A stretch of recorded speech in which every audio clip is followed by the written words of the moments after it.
see what it is. I mean, straight. You see what it is. I mean, straight contents or straight legends. First we did Easy E, then we did Pac. I mean, first we did Easy, then we did Biggie, then we doing Pac. So I ain't gonna waste your time. Here we go. Rest in peace, Biggie. You will be forever missed. New York all day.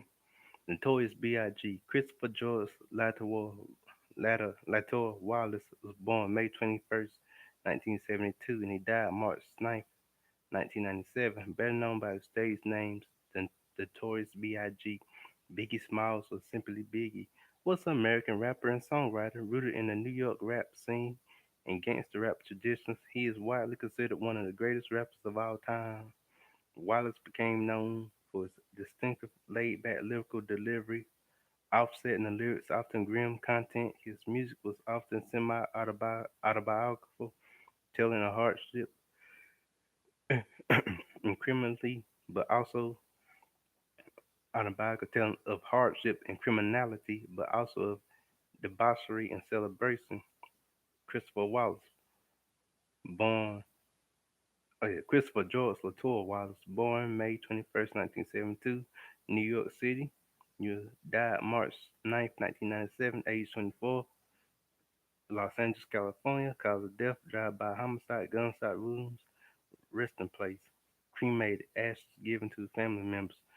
Other names: Biggie Smalls, Biggie, B.I.G., Frank White, Big Papa, MC, C. West, occupation rapper, songwriter, recording executive. Years after 1992 to 1997, spouse Faith Evans, married 1994, separated 1996, partners Charlie Baltimore 1996. I mean partners Charlie Baltimore 1996 to 1997. Children, two including CJ. Parents Valletta Wallace, Ceylon George Lattimore. Awards full list. Music playlists, genres, hip hop, gangster rap, East Coast hip hop, labels, Atlantic, Arista, Bad Boy, Uptown, Associate Acts, Junior Mafia, The Commission, Faith Evans, Mr. C, Puff Daddy, Lil Kim. Born and raised in Brooklyn, New York City, Wallace signed to Sean Puffy Combs' label, Bad Boy Records. It launched in 1993 and gained exposure through features on several other artists' singles that year. His debut album, Ready to Die, 1994, was met with widespread critical acclaim, including his signature songs Juicy and Big Papa. The album made him a central figure in East Coast hip hop and restored New York's visibility at the time when the West Coast hip hop scene was dominating hip hop music. Wallace was rewarded in the 1995 Billboard Music Awards. Rapper of the Year. The following year, he led his protege group, Junior Mafia, a team of himself and longtime friends, including Lil Kim, to chart success.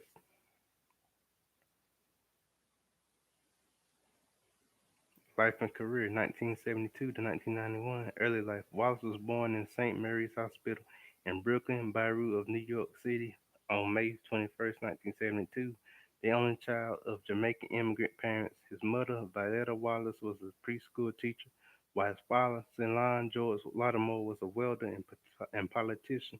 His father left the family when Wallace was 2 years old, and his mother worked two jobs while raising him.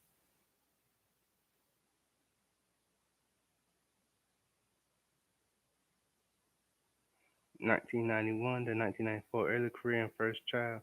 After release from jail, Wallace made a demo tape, Microphone Murderer, while calling himself Biggie Smalls, allude both to Calvin Lockhart's character in the 1975 film Let's Do It Again and into his own stature in the beastie 6'3", 1.9, 91 meters, and 300 to 380 pounds, 140 to 170 kilograms. Although Wallace reportedly lacked real ambition for the tape, local DJ Mr. C of Big Daddy Kane and Juice Crew associations discovered and promoted it. Thus it was heard by the Source Rap magazine's editor in 1992.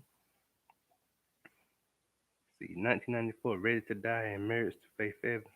On August 4th, 1994, Wallace married R&B singer Faith Evans, whom he had met 8 days prior at Bad Boy photo shoot. 5 days later, Wallace had his first pop chart success as a solo artist with double A side Juicy Unbelievable, which reached number 27 as the lead single to his debut album.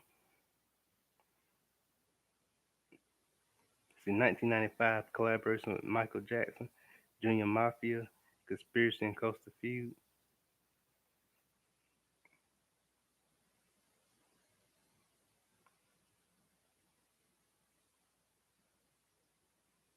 Wallace worked with pop singer Michael Jackson on a song this time around for History. In August 1995, Wallace protege group Junior Mafia, Junior Masters of Fine and Intelligent Attitudes, released their debut album Conspiracy.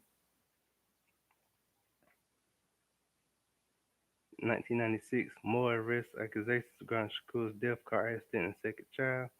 On March 23rd, 1996, Wallace was arrested outside a Manhattan nightclub, chasing, threatening to kill two fans seeking autographs, smashing the windows for their taxi cab, and punching one of them. He pleaded guilty for second-degree harassment and was sentenced to 100 hours of community service in July 1996. He was arrested at his home in Teaneck, New Jersey, for drug and weapons possession charges. Of course, no Tupac did hit him up,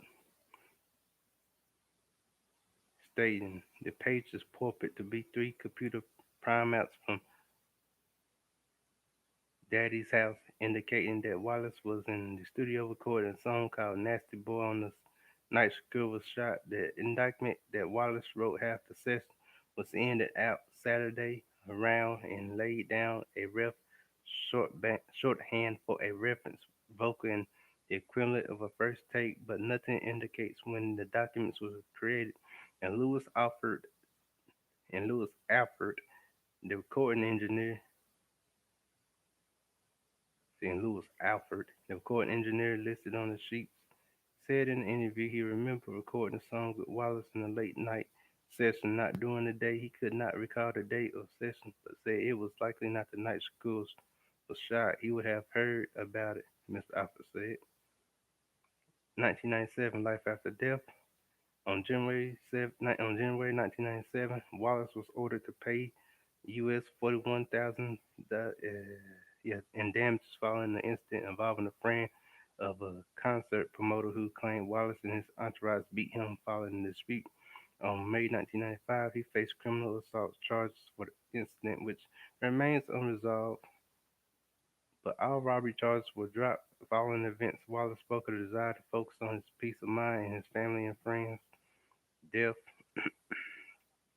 On February 1997, Wallace traveled to California to promote Life After Death and recorded a music video for its lead single, Hypnotized. On March 5th, he gave a radio interview with the Doghouse on KYLD in San Francisco. In the interview, he stated that he had hired a security detail because he feared for his safety, but this was due to being a celebrity figure in general, not specifically because he was a rapper.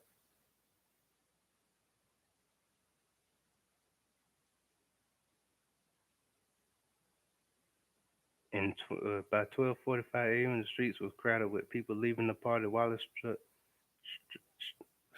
stopped at red light 50 yards, 46 meters from the Peterson Automotive Museum. A black Chevy Impala pulled up alongside the Impala, and unidentified African American man dressed in blue suit and bow tie rolled down his window, drew a 9mm blue steel pistol, and fired at Wallace's car. Four bullets hit Wallace and his entourage, suspicantly rushed him to Sinai Medical Center where doctors performed a mercy theotomy, but he was pronounced dead at 1:15 a.m.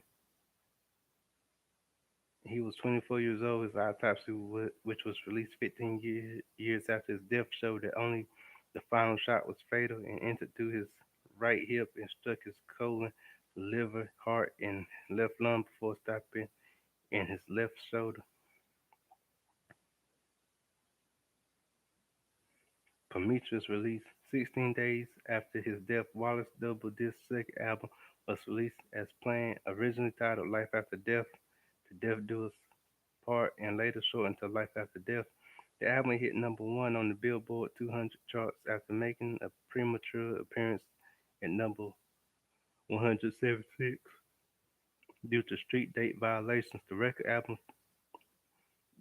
album features much wider range of guests and producers that its predecessor. It gained strong reviews in 2000, was certified diamond by the RIAA. Musical style.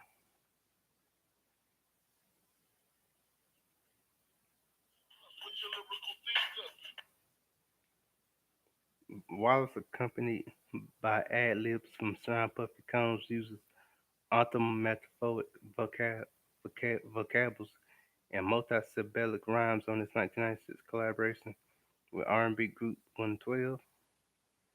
Wallace mostly rapped in a deep tone described by Rolling Stone as a thick, jaunty grumble, which went over deep, which went even deeper on life after death.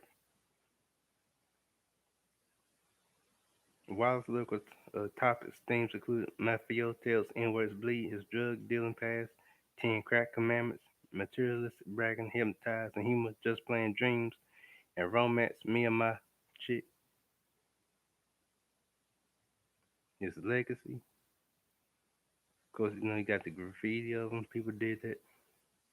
Considering one of the greatest rappers of all time, Wallace was described by All Music as the savior of East Coast hip hop. The Source magazine named him greatest rapper of all time in its 150th issue in 2002 and 2003 when XXL magazine asked several hip hop artists to list their five favorite MCs.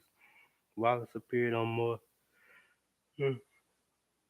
rappers list than anyone else. In 2006, MTV ranked him at number three on their list of the greatest MCs of all time, calling him possibly the most skillful ever on the mic. Discography, studio albums, Ready to Die 1994, Life After Death 1997, collaboration albums, Conspiracy with Junior Mafia 1995, Prometheus compilation albums, Born Again 1999, Duets, The Final Chapter 2005, The King and I with Faith Evans 2017,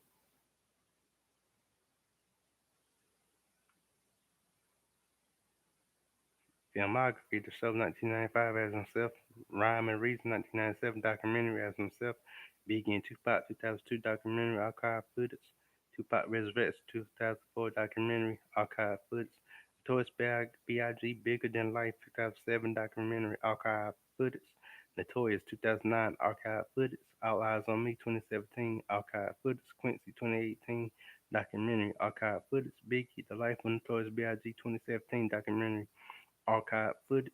Biggie, I Got a Story to Tell 2021 documentary archive footage. Television appearance, New York Undercover 1995 as himself, Martin 1995 as himself, Who Shot Biggie and Tupac 2017, Unsolved 2018. And that's the story of Big. Rest in peace, Big. Gone but not forgotten.